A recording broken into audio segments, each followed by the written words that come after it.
Hey everybody, Gerda Mahler here, clinical psychologist and private practice, success business coach and mentor. How are you guys going on this fabulous Friday afternoon? Abby, we are live. Just letting my PA in the other room know that we are live. So she's going to be sharing this live stream into my Facebook groups. Because I really want to share this message far and wide that I have to share with you guys today. I was within a couple of minds and thinking, oh, maybe I shouldn't share this on my public page because it's a bit of a controversial topic at times. But then I thought, hang on, that's what I do, right? I'm the one that speaks the truth, that says it how it is, and it would be out of integrity for me not to go live on my public page and really own my message that I have in this regard. Hey Brooklyn, how are you going? Hope you are enjoying Hawaii. I've been following your journey there. You seem to be having an amazing time. Here in Brisbane, it is gale force winds. It is reminding me just a tad bit of my hometown of Port Elizabeth, where I come from, because there you would have days where you almost can't walk. The wind is so bad, right? And like every second day, at least the wind is going off. And it's like gale force winds. Not really, not according to me, but apparently that's what they're saying, right? It's just very, very windy, which is why I decided not to live stream outside today, but do it here from within my house. So it's going to be an interesting weekend. Of course, Cyclone Omar is somewhere up the coast and might be coming across on land. So there's a lot of unexpected things, but all that means to me really for now is that it's going to be an indoorsy weekend. School sport has been cancelled at our school. It's not happening. So it might be a weekend of pancakes and movies with the kids and stuff like that. So if you are joining us live, please follow Brooklyn's example and say hi, say hello, so that I can see who's actually here with me live, right? We'll do Brooklyn and you enjoy the beauty that is Hawaii and all the shenanigans that you're getting up to there. So please say hi and say hello. So the topic of discussion for today is when your clients don't pay you, okay? Now, I am sure that this is probably, I'm just looking, making sure that I'm live here on my page. I know I am live, but I like to see it on my computer, right? It's like, yes, I'm there. I haven't been cut off by the internet. That's been a bit dodgy. So it says when your clients don't pay you. And I'm sure that this message could really be relevant not only to psychologists, not only to allied health professionals or health professionals in general, but to the majority of business owners out there, right?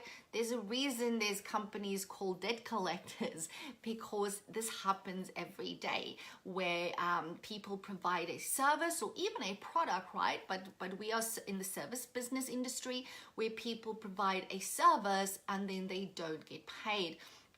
And the reason why I decided to live stream on this afternoon is that this week I spoke to no less than 4 practice owners from around Australia who told me that they're having these difficulties at the moment, right?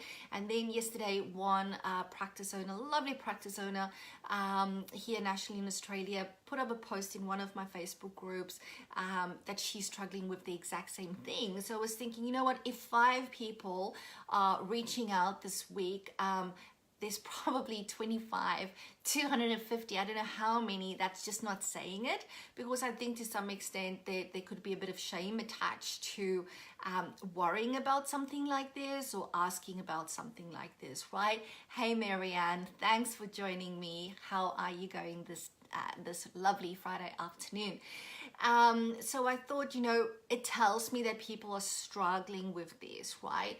And the theme that kept on coming up when I was speaking with these practice owners, and some of them are solo clinicians that I've been speaking to, was the sense of guilt that they have, right? Hey, gorgeous, good.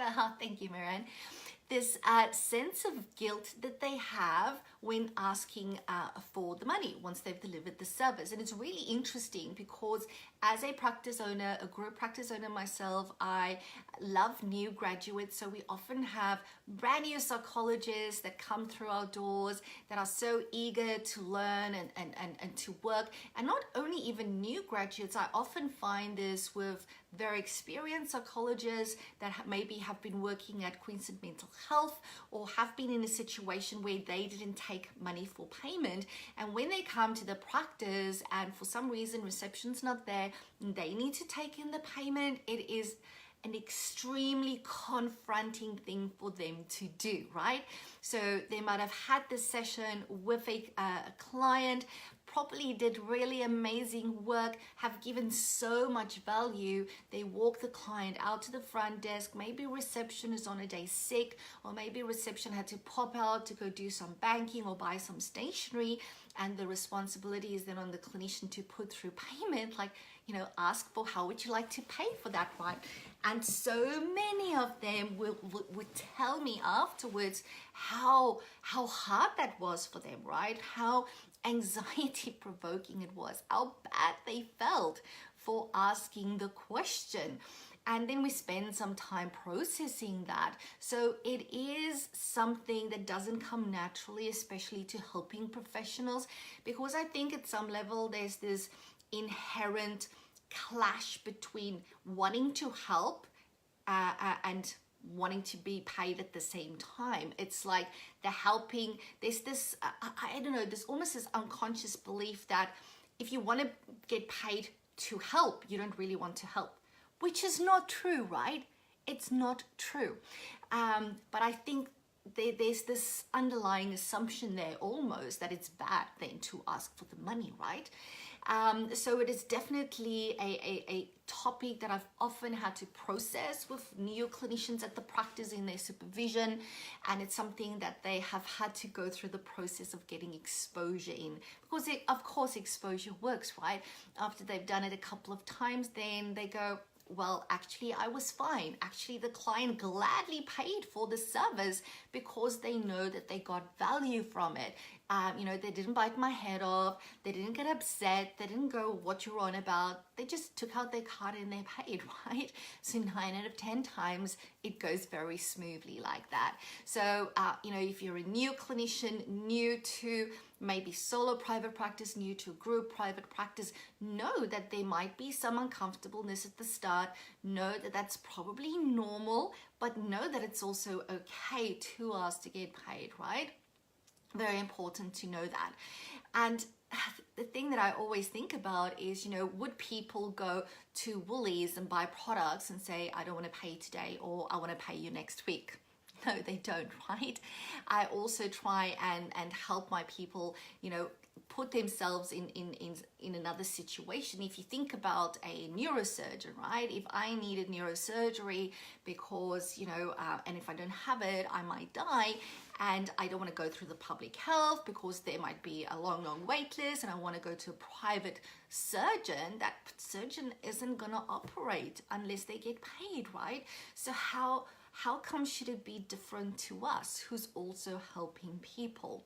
It is really, really important, if you struggle with this concept, to speak this out in your own supervision with your clinical supervisor, or to speak this out with a colleague or a peer during peer supervision, or maybe even to speak this out with your own counselor, with your own psychologist, because this might be embedded in childhood beliefs about money, about making money, about asking for money, about having money, right? And those things then start to come out when, as an adult, we go into business, right?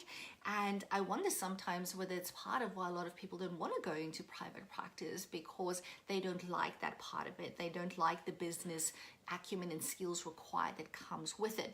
But really, in actual fact, as long as you remind yourself that you're running a business, it's not that hard, right? Because it is a business. And I think it's really important for us to remember, hey, Rachel, how are you? To remember that we, as helping professionals in private practice, we are not government, right?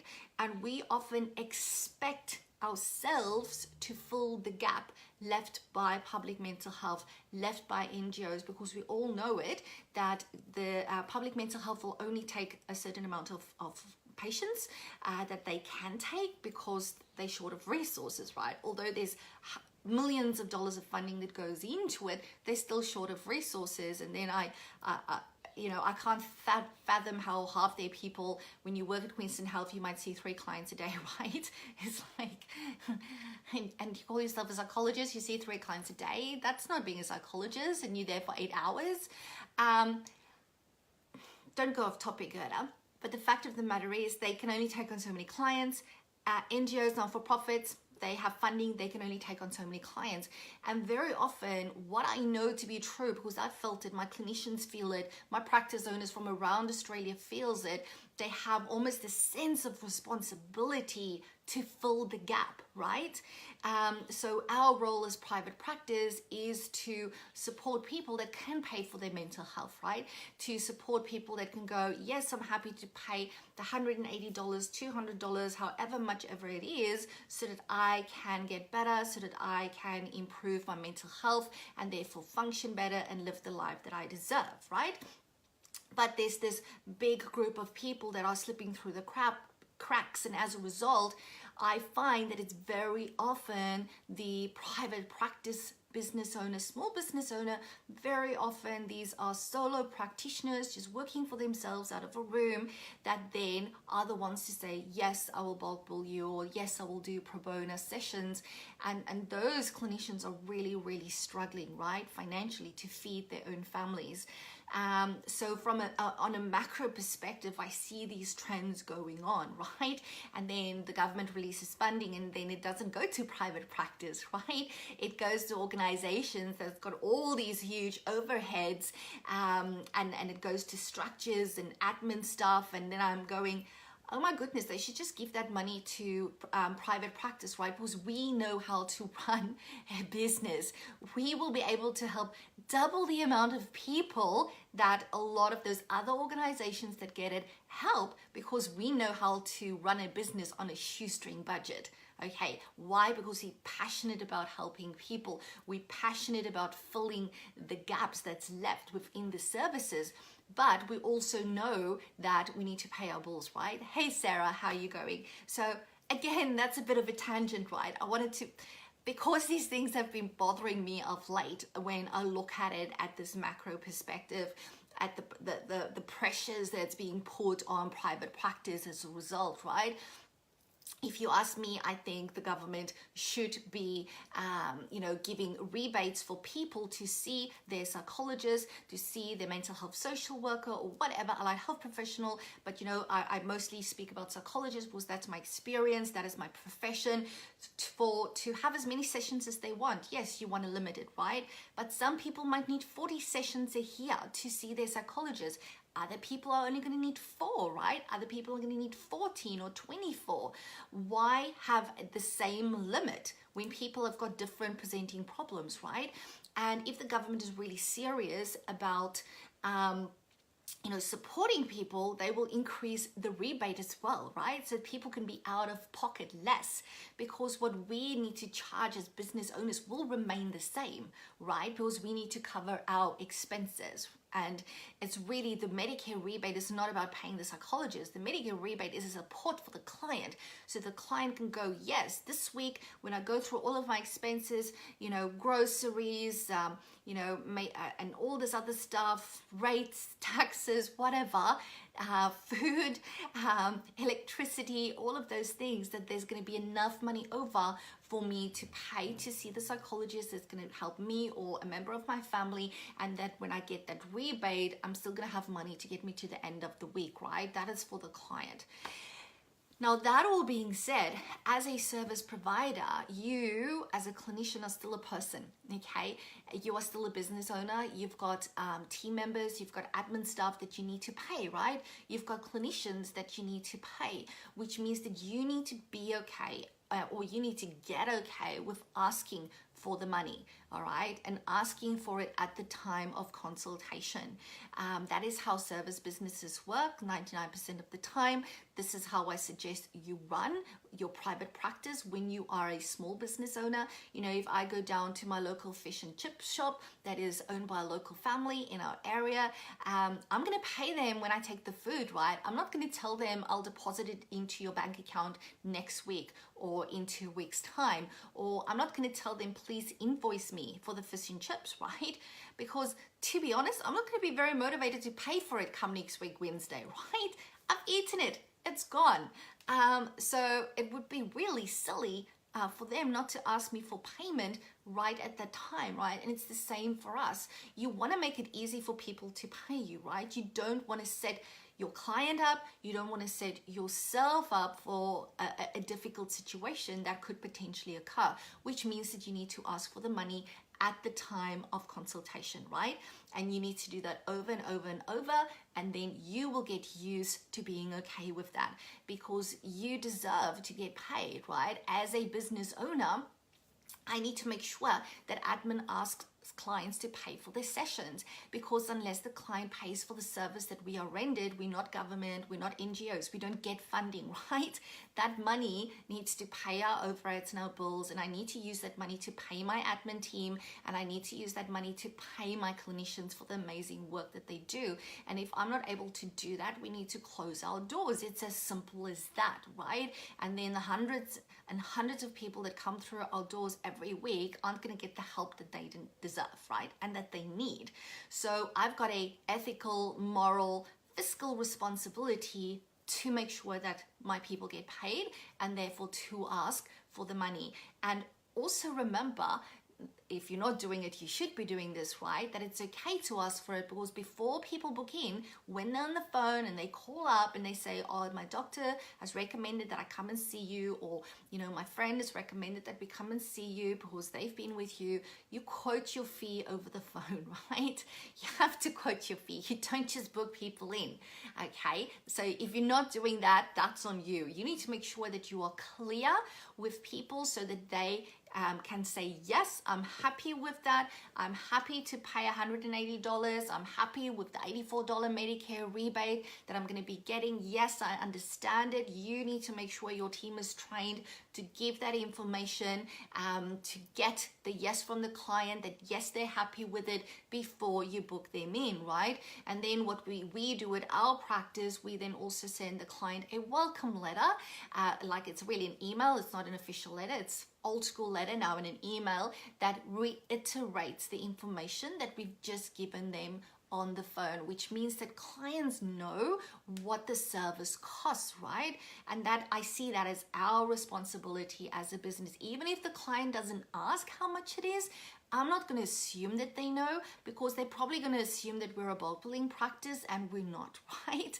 So I'm going to make sure, and I ensure that my team knows, that the client knows what's involved, so that they aren't in an embarrassing situation when they come to the front desk and we ask them to pay, right?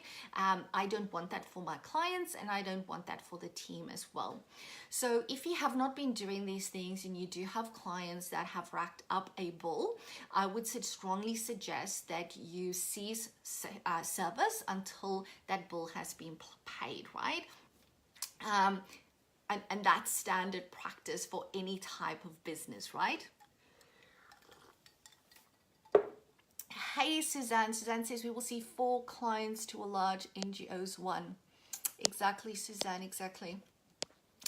It just like boggles my mind that the government will keep on putting funding into organizations that can't run systems effectively, and then this and I'm not sure it's the government, is the community that think because we're private business that we're just gonna line our own pockets, and it's not the case. We wouldn't have this problem of asking to get paid if we were like that, right? And anyway, when you get government funding, there should be lots of checks and balances in place to make sure it's used well. And I think the best person to use that is a private practice owner, because we know how to run a practice on a very limited budget, right? And still do amazing, amazing work. So what I was saying is that if you do have clients that have, have a lot of outstanding accounts, you really need to set a process in place of following that up, and that would include not engaging in further sessions until such time as that has been paid, right? And I do know that is a really scary thing for a clinician, especially if you're a solo practitioner. It's much easier for me as a practice owner to tell my reception and to tell my clinician through instruction and saying, do not rebook this client because they owe us $600. So we need to get paid before we allow them to incur additional debt.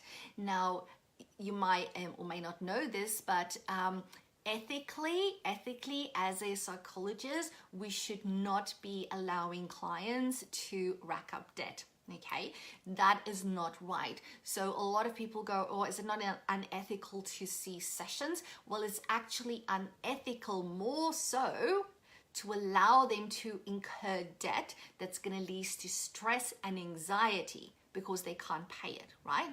It really, in that situation, it's what's the worst of two evils, right? So you need to have that conversation with them. You need to tell them what's going on, maybe come up with a plan with them, but ethically, you shouldn't be allowing them to come in because all that's going to do is add more anxiety and stress to them, right? It's going to add another zero, potentially even, to the debt that they owe you, and you can't allow that to happen. So you need to have a process and steps in place. And I know one of the people that has raised this issue said that, but what if the client reports me? And makes a complaint because I'm no longer giving them service, or the client can say you're abandoning me, stuff like that. That could happen because people sometimes when they don't know what else to do and they are angry and upset, they might make complaints like that. But that should not stop you from doing what is right ethically and from a business perspective, right? Ethically, you can't allow clients to continue to incur debt. You can't do that. And from a business and fiscal perspective, you've got a fiscal and moral responsibility towards the people that you employ to ensure that your clients pay in order for you to be able to pay their wages, because you have a legal responsibility to pay them, right? You can't get away from that. It's like a bit of a domino effect that happens when you're in the service business. And I would encourage you not to be scared of that, okay? Complaints get made every day. There's a reason why the system is in place, right? And we live in a first world country. And I think the health ombudsman or AHPRA or whomever the complaint is made to, they're not idiots. Okay, yes, as a general rule, they might, be there to some extent to advocate for the consumer, but they're still not idiots, and they know that sometimes people make vexatious complaints, and all you need to do as a practice owner is be honest, authentic, and in integrity as to what happened and how you got to the decision that you made, right? It is really important as a business owner that you do not make decisions based on fear. And if you are not gonna ensure that you get paid, if you are not gonna, cease treatment and stop a client from incurring debt until they've paid off the outstanding amount, that's not doing the right thing, okay? And that's gonna be fear-based decision making. You cannot run a business when it's fear-based, right? You need to have faith that what you're doing is the right thing, which means that you need to think it through. You need to think about the ethics. You need to think about your fiscal responsibility as a business owner, which the Australian government, by the way, expects you to have, because you're not allowed to trade insolvent, right? I think people forget as a business owner how many people you need to keep flipping happy, right? And with how many people could potentially get upset with you. The client can get upset, your employees can get upset, your subcontractors can get upset, the government can get upset, AHPRA can get upset. There's so many people that you can upset. If you're gonna live in fear, you're not gonna be able to do this thing called private practice, or any business for that matter, right? Because the same holds true for any other type of business. which means that you need to have faith in your own decision making, and you need to go, okay, I've checked the ethics, I've checked my legal and fiscal responsibilities, and based on this, this is the decision that I'm making, right? And you need to make the decision which is in the best interest of most people involved, right? And if that still leads to a complaint, that is perfectly fine, right? That person has the right to complain, and you have the right to defend yourself. Do not be scared of it, okay? Do not be scared. They're not going to take your registration away because one person complained. From what I've gathered, you need to be pretty bad to be deregistered. You need to be like really fucked up to be deregistered in this country, right? And I'm not saying that means that you can do bad things. You should not. You are not allowed to. You need to follow the rules. But even though we follow the rules, other people might not like it, right? If somebody doesn't like the fact that you are following the rules, the ethics and the fiscal rules and the legal responsibility that you have as a business owner, if they don't like it, that's okay, right? Doesn't make you wrong. If they don't like it, they can complain, right? Doesn't make you wrong. You just need to sit through that anxiety of, oh my God, I'm being reported. And when the time comes, you just state your case and you will be perfectly fine. Okay? You need to trust in that. You cannot live your life in fear. You cannot run a business in fear. You know, I once was actually, when I was still doing a lot of client work, PTSD work, I was subpoenaed, lawyers requested information from me, right? So this was a client I was seeing. Their lawyers, not opposing lawyers, their lawyers requested information from me. And I'm not going to give too much information away here because it's a public live stream, but I basically refused to release that information. The client knew why I was making that decision. The lawyers reported me to the privacy commissioner, and I was still pretty new in the country. I was, oh my goodness, I don't have citizenship yet. What if they kick me out of the country? And so I get it, right? That is the type of catastrophic thinking that you engage in, because generally as a helping professional, we are people that want to do the right thing.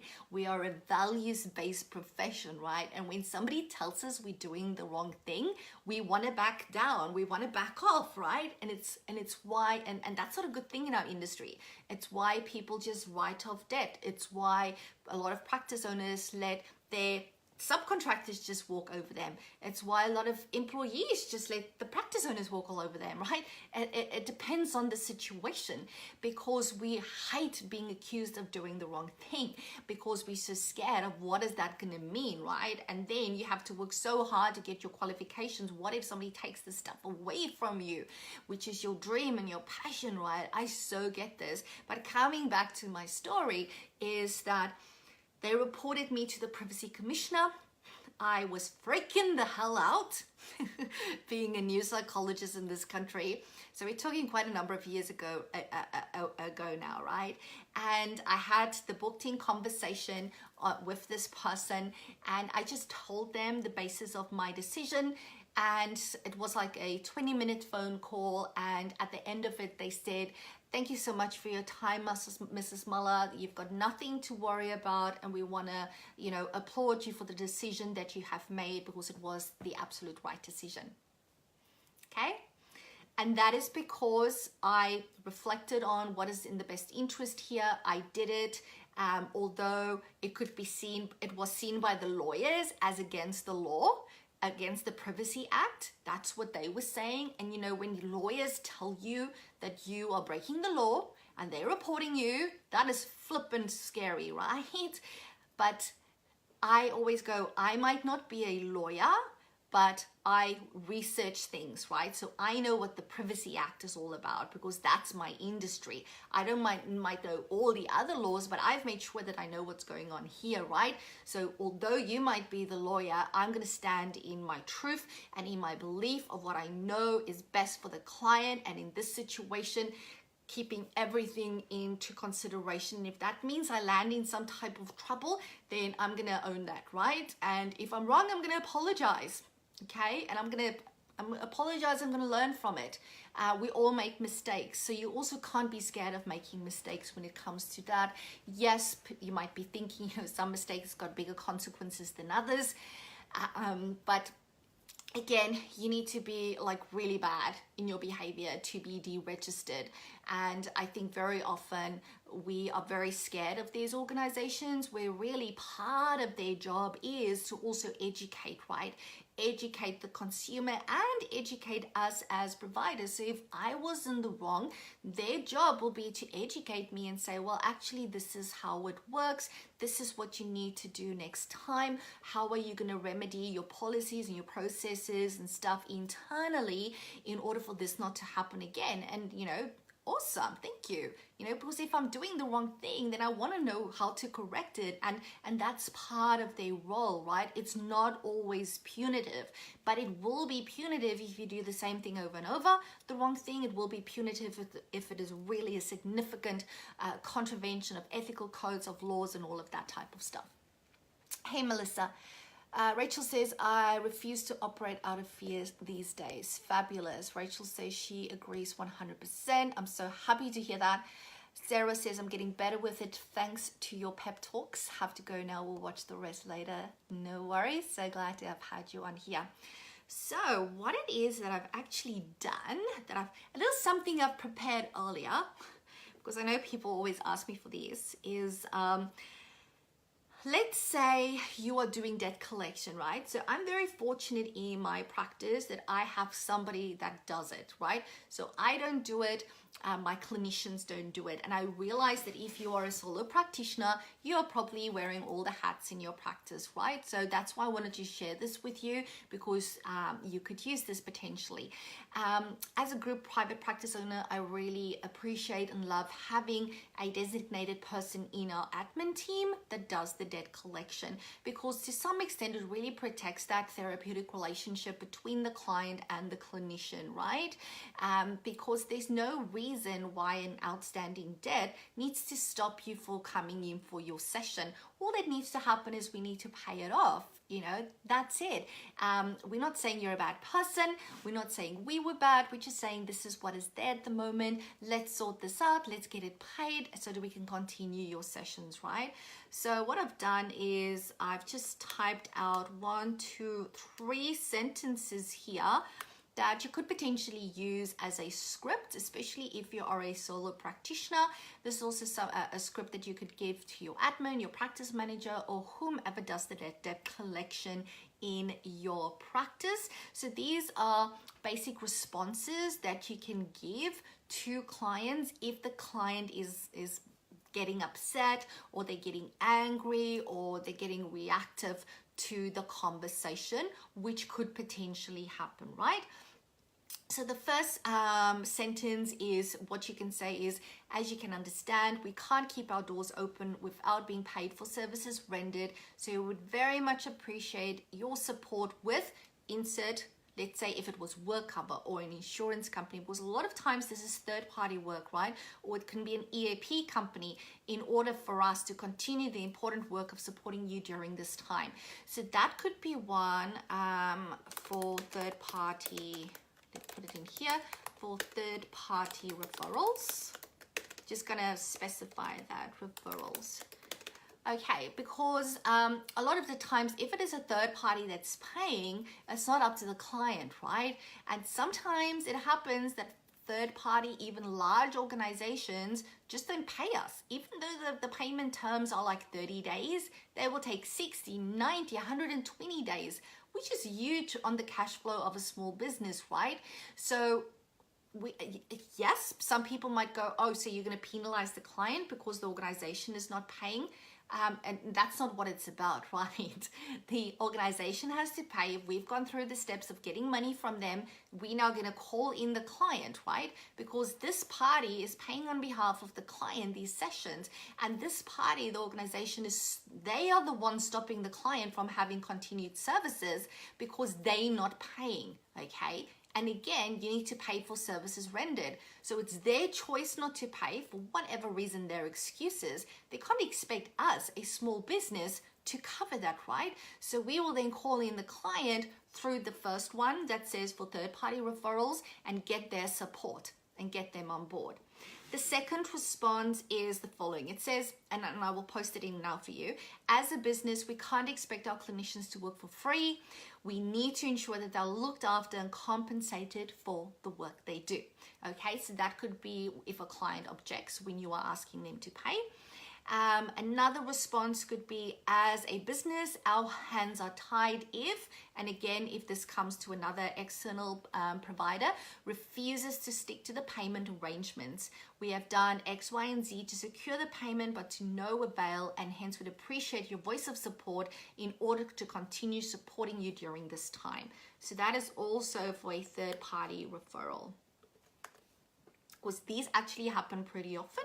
And this is for, this one will be for a private pay client, the middle one, private pay client, including Medicare.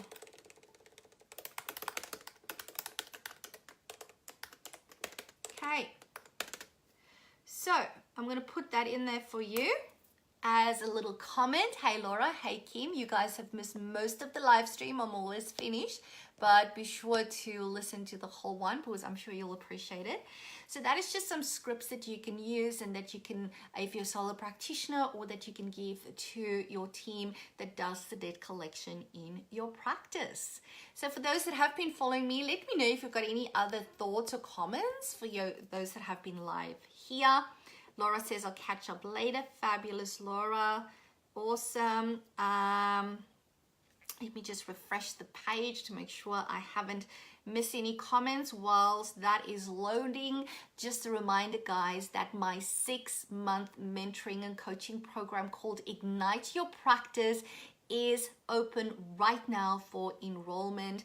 This is an amazing mentoring program. If you really want to up level your practice over the next 6 months, there's so many inclusions that too many to mention here. If you're interested, please private message me here on Facebook or send me an email to Gerda at private-practice-success.com, and yeah, I can send you all the information. So it's 6 months. It's really targeted towards your goals for your practice. Of course, I'm gonna get my hands dirty in your practice as well. We start off with a diagnostic assessment, as I like to call it, and a pre-intervention assessment of your practice, and really get the benchmark of where you are at now. Then we're going to set your goals for the next 6 months. Of course, I'm going to make sure that it's in line with the 7 secrets of private practice success, and then we're going to look at it again in 6 months time so that we can ensure that you are moving forward, right? And you get so many extra inclusions. As I said, too many to mention here. Send me a message and I'll let you know what's involved, but I'm only taking 10 clients into that group. It's going to be a very cohesive small group, and because I'm going to be involved a lot, I need to make sure that I have capacity to support you as much as possible, and places are filling every day now. So please, if you were interested, do not wait until the 1st of March when it kicks off. Let me know today. Hey Tanya, hey Tess, you guys are just coming in at the tail end of my live stream, because I need to run now and collect some kids at school and probably sort an early dinner. I've been telling my husband that normally Friday nights we get takeaways, right? It's like a little treat for the week. But I'm feeling really bad to get people to come and deliver food when there's Gale Force winds. What if they have an accident because they're wanting to deliver my food? So I told my husband, I think on the way to school pickup, we're gonna go get something so that we can make dinner tonight. So tonight we're making dinner, potentially. Laura says, my son loves your videos. Oh, I am so glad to hear that. Tess says, fashionably late. Of course, Tess, that's how VIPs roll, not so. All right, I'm gonna have to go. There's no other comments on the actual live stream subject. However, if you are watching the replay, please continue to have this conversation with me. I will most definitely be checking in on this conversation over the weekend, as we are probably all going to spend some time on social media seeing that the weather's so bad outside. Whatever else you're doing on this day, have a fantastic day, have a fantastic weekend. And remember, as always, all you need to do is say yes to your very own ultimate level 5 private practice. And I'll speak to you again very soon. Bye for now.